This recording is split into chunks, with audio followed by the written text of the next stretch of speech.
السلام علیکم فرینڈز، کیسے ہیں آپ سب؟ امید کرتا ہوں آپ سب خیریت سے ہوں گے۔ آج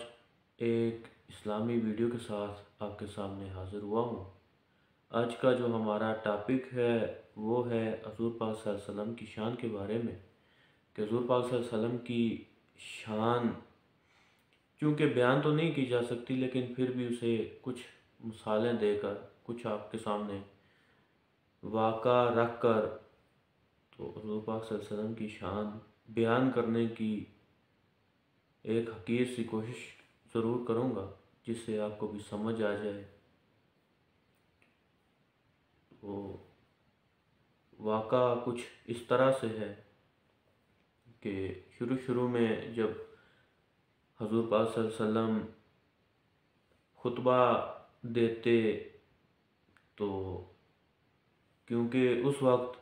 ساؤنڈ سسٹم تو ہوا نہیں کرتے تھے، اور نہ ہی ایسی کوئی جدید ٹیکنالوجی ابھی تک مارز وجود میں آئی تھی، تو وہ ایسا کیا کرتے کہ کھجور کا ایک تنا تھا، تو اس کے ساتھ وہ ٹیک لگا کر بیٹھتے، اور جو اپنے صحابہ تھے جو انہوں نے غلام آزاد کروائے تھے، وہ سارے، یا اس طرح سے کہہ سکتے ہیں آپ کہ جتنے بھی مومنین تھے انہیں وہ خطبہ دیتے تھے اور اسلام کی باتیں بتایا کرتے تھے۔ تو جیسے جیسے اسلام پھیلتا گیا تو چونکہ جو مسلمان ہیں ان کی تعداد زیادہ ہوتی گئی، ان میں غلام بھی تھے، صحابہ بھی تھے، اور جو ہجرت کر کے اسلام کی خاطر حضور پاک صلی اللہ علیہ وسلم کے پاس آئے تھے وہ لوگ بھی تھے۔ تو کیونکہ پہلے حضور پاک صلی اللہ علیہ وآلہ وسلم نیچے بیٹھ کے خطبہ دیا کرتے تھے، تو جو تھوڑے سے دور لوگ ہوا کرتے تھے انہیں حضور پاک اتنے صحیح طریقے سے دکھائی نہیں دیتے تھے جتنے کہ پہلی صفوں میں بیٹھے ہوئے صحابہ کو دکھائی دیتے تھے، نہ ہی ان کی آواز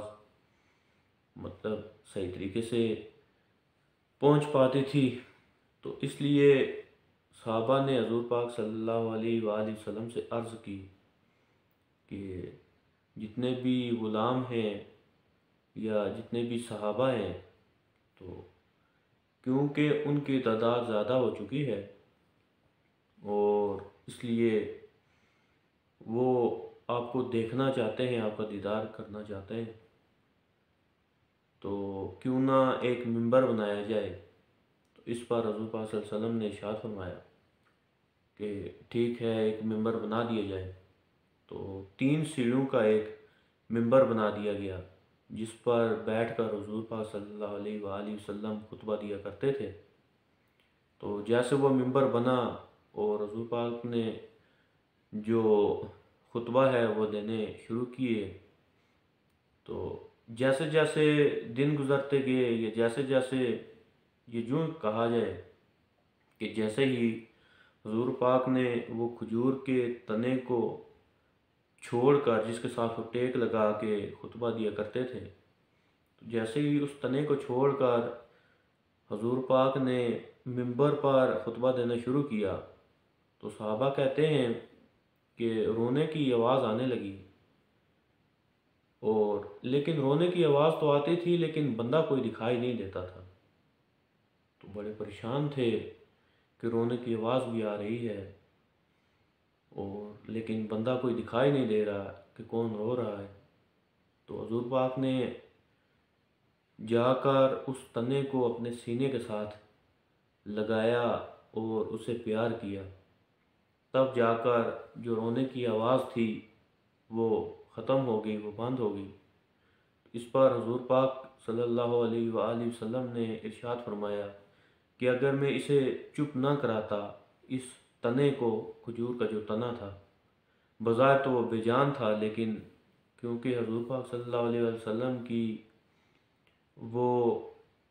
شان سمجھتا تھا، ان کی برکات اور ان کی فضیلت سمجھتا تھا، اس لیے اس نے کہا کہ وہ رونا شروع ہو گیا۔ حضور پاک صلی اللہ علیہ وسلم جیسے اسے جدا ہوئے، کیونکہ وہ منبر پر آ گئی اسے چھوڑ کر، تو وہ یہ دکھ برداشت نہ کر سکا اور وہ رونا شروع ہو گیا۔ تو حضور پاک صلی اللہ علیہ وآلہ وسلم نے ارشاد فرمایا کہ اگر میں اسے چپ نہ کراتا تو یہ قیامت تک ایسے ہی روتا رہتا۔ آج کل آپ دیکھ لیں، یہ واقعہ میرا بیان کرنے کا مقصد یہ تھا کہ جب ایک بے جان سے کھجور کے تنے کو حضور پاک کی شان سمجھ آ گئی اور وہ ان کی اہمیت وہ سمجھتا تھا، اور ایک بے جان تنا حضور کے لیے اگر رو سکتا ہے، ان کی جدائی برداشت نہیں کر سکتا، تو آپ دیکھ لیں آج کل ہم لوگ جو مسلمان بنے پھرتے ہیں، میرے سمیت، یہ نہیں کہ میں اتنا بڑا کوئی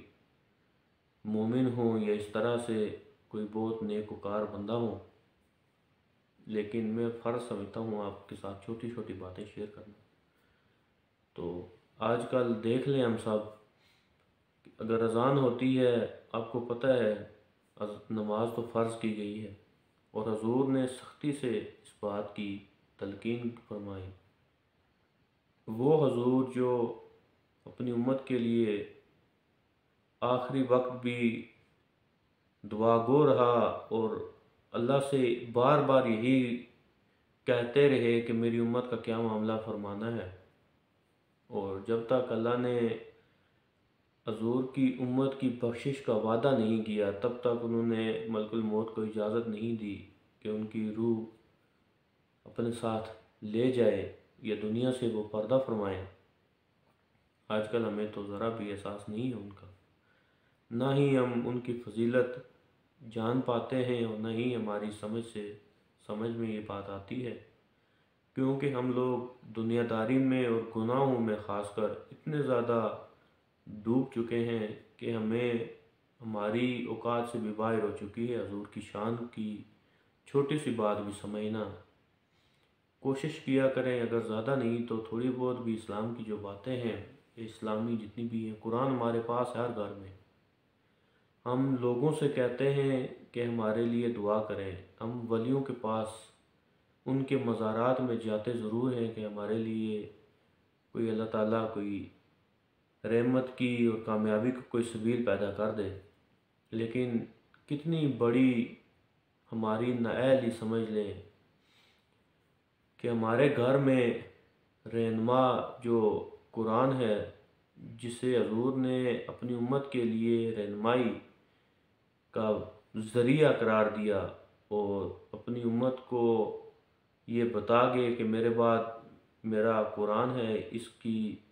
اس کے بتائے ہوئے راستے پہ چلنا اور اس کی رہنمائی میں اپنی زندگی گزارنا، تو اس کی رہنمائی تو دور کی بات ہے، اسے کھولنا اور کھول کر پڑھنا بھی ہمارے لیے عذاب بن چکا ہے۔ اور آج کل تو حالات یہ ہیں، بلکہ اپنے گھروں میں آپ دیکھ لیں کہ قرآن پر دھول چڑھی ہوئی ہوتی ہے، جو اس بات کا ثبوت پیش کرتی ہے کہ مہینوں سے اور سالوں سے ہم نے قرآن پاک کو دیکھا ہی نہیں، اسے کھولا ہی نہیں۔ جب قرآن کو دیکھیں گے نہیں، کھولیں گے نہیں، تو پھر ہدایت کیسے ملے گی، اور پھر اللہ کی رحمتیں کیسے نصیب ہوں گی؟ پھر تو ہم سے بہتر وہ کھجور کا تنا ہے جو حضور کی جدائی برداشت نہ کر سکا، اور حضور کے